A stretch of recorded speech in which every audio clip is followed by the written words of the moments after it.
Halo, selamat datang di channel Galeri Bola. Di video kali ini, kita akan membahas berita terupdate Timnas Indonesia.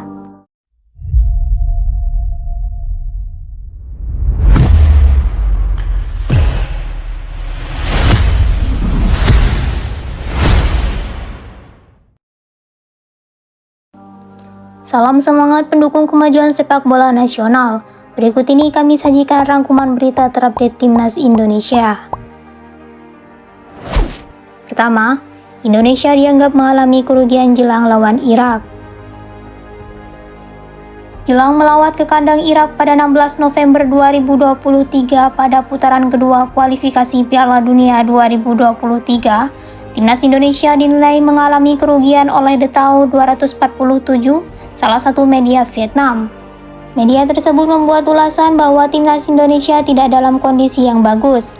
Pasalnya, laga digelar saat kompetisi Liga 1 Indonesia sedang bergulir. Diketahui pemain Timnas Indonesia yang bermain di liga lokal baru dikumpulkan tanggal 12 November untuk berangkat ke Irak. Sementara para pemain yang bermain di mancanegara akan langsung ke Irak tanpa datang ke Indonesia. Hal itu membuat persiapan menghadapi Irak akan dijalani cukup singkat. Bahkan Timnas Indonesia tak memiliki laga uji coba. Ulasan media Vietnam tersebut tentunya pekerjaan rumah untuk Federasi Sepak Bola Tanah Air, guna memperbaiki jadwal liga yang harus disesuaikan dengan agenda FIFA.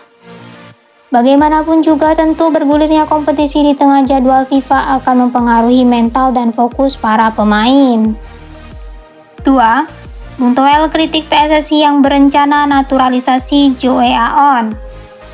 Pengamat sepak bola Tommy Welly atau yang akrab disapa Bung Toel mengkritik rencana PSSI yang akan menaturalisasi pemain Swansea City Joe Aon.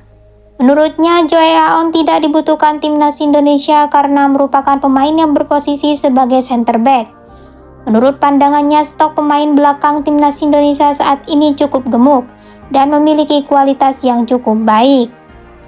Diketahui tim asuhan Sintayong memiliki banyak pemain bertahan di antaranya Rizky Ridho, Elkan Bagot, Fahrudin Arianto, Wahyu Prasetyo, dan Jordi Amat. Bung Toel berpendapat sektor pertahanan bukan pekerjaan rumah bagi Timnas Indonesia. Ia menginginkan jajaran manajemen fokus pembenahan sektor penyerang. Kalau dia posnya pemain belakang, apakah nggak kebanyakan pemain belakang numpuk di sana? Pertanyaannya, kenapa naturalisasi pemain belakang terus yang tertangis? Risau Tommy Welly. 3. PSSI dukung Arab Saudi jadi tuan rumah Piala Dunia 2034. Erick Thohir, Ketua PSSI, resmi meluncurkan surat dukungan kepada Arab Saudi untuk menjadi tuan rumah Piala Dunia 2034. Hal tersebut tentu menjadi pernyataan jika Indonesia batal mengajukan diri sebagai tuan rumah Piala Dunia 2034. Padahal, sebelumnya Indonesia santer terdengar telah berencana ikut maju bidding sebagai calon tuan rumah bersama beberapa negara tetangga seperti Australia, Malaysia, dan Singapura. Kini Erick Thohir menyatakan bahwa Indonesia mempersiapkan menjadi tuan rumah ajang olahraga lainnya atau bahkan Piala Dunia selanjutnya. Indonesia mendukung Arab Saudi sebagai tuan rumah Piala Dunia 2034. Di sisi lain, Indonesia terus mempersiapkan diri untuk bidding World Cup berikutnya untuk zona Asia setelah 2034 dan kompetisi FIFA lainnya, ungkap Erick. 4. Timnas Indonesia U17 diharapkan cetak sejarah lolos fase grup Piala Dunia. Timnas Nasional Indonesia U17 asuhan Bima Sakti diwajibkan mampu tampil maksimal saat gelar Piala Dunia U17. Tim U17 diharapkan mampu mencetak sejarah dengan lolos dari fase grup. Timnas U17 akan main di Surabaya. Kalau mainnya jelek, malu jadi ketua umum. Saya dan semua pengurus PSSI ingin Timnas U17 main maksimal. Fase grup lolos baru selanjutnya. Semoga ini menjadi sejarah bagi Indonesia, kata Zainuddin Amali, Wakil Ketua PSSI. Diketahui timnas U17 untuk kali pertama tampil di pentas Piala Dunia U17 setelah ditunjuk sebagai tuan rumah. Timnas U17 akan tergabung di grup A bersama dengan Panama, Ekuador, dan Maroko.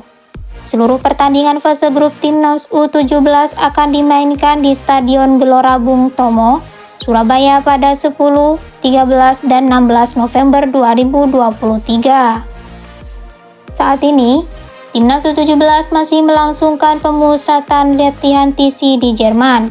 Para pemain dijadwalkan kembali ke tanah air 2 pekan sebelum turnamen berlangsung. Sementara turnamen Piala Dunia U17 sendiri akan berlangsung di 4 kota di Indonesia, yakni Jakarta, Surabaya, Bandung, dan Solo pada 10 November hingga 2 Desember 2023. 5. PSSI Jatim akan digulirkan Liga 3 dan Piala Soeratin. PSSI Jatim akhirnya memberi kepastian mengenai tanggal bergulirnya Liga 3 dan Piala Soeratin. Hal tersebut usia PSSI Jatim menggelar rapat manajemen pada beberapa hari kemarin. Dalam rapat tersebut diputuskan, Asprof PSSI akan menggelar kompetisi Liga 3 Jatim, U17, U15, U13, dan Festival Sepak Bola Grassroots. Dari banyaknya kompetisi tersebut, PSSI Jatim akan mendahulukan Piala Soeratin U17 yang digelar tanggal 8 November hingga 15 November. Rencananya, Piala Soeratin U17 akan digelar dengan format home turnamen dan diikuti 45 tim. Selanjutnya, kompetisi Liga 3 Jawa Timur akan dimulai digulirkan pada bulan Desember 2023. Putaran pertama babak pertama akan digulirkan pada 5, 7, 9 Desember 2023.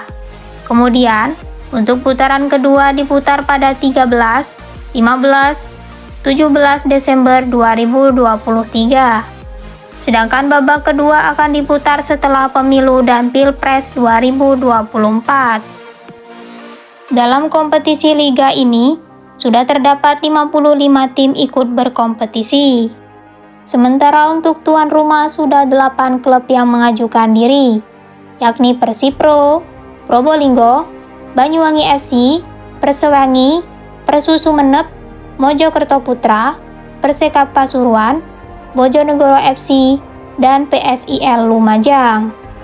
Sampai di sini dulu ya perjumpaan kita para pendukung Timnas Garuda. Jangan lewatkan berita update Timnas Indonesia di channel Galeri Bola.